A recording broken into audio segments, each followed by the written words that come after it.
Everybody, welcome back. My name is Steven, DIY homeowner in Madison, Wisconsin. I trenched Ethernet cable from my house to my detached garage. This is what I did and how I did it. Here's a little video clip in case you're thinking about doing the same thing. First of all, I did it in the summer. It was like August or September. It was hot and sweaty, had the sun beating down on me. It is a laborious task. It's going to be physically draining. And if it's hot outside, you're going to get super hot and sweaty. Okay, so prepare for that. It is labor intensive. Some tips. Do it after a good rain because then the ground will be really soft and easier to sink your shovel deep into the earth. 2, get a long, straight shovel, preferably like a pointed one that comes down kind of like a sword. The blade of my shovel was at least 12 inches long. Next. If you're going to lay one cable, might as well lay 2 or 3. I laid 2 cables just in case one of them goes bad or there's an issue. I can use the second one, but do not just do it and lay a single cable. That's a total waste. I'd lay, 2 or 3 or 4 if it's all the same. Ethernet cable is super cheap.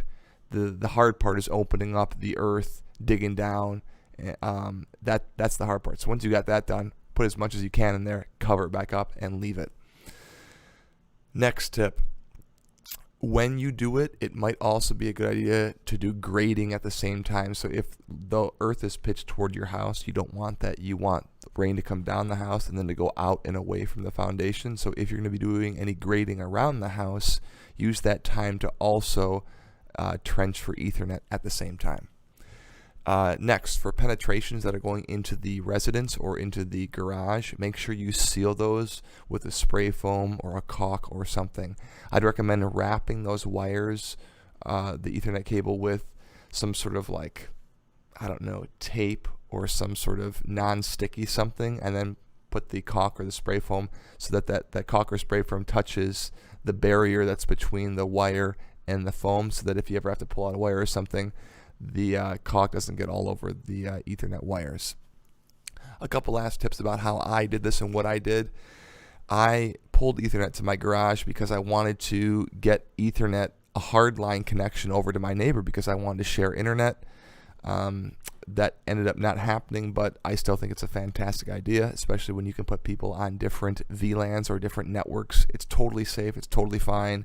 We're paying for 300 megabits per second through Spectrum. They're now charging us $65 a month.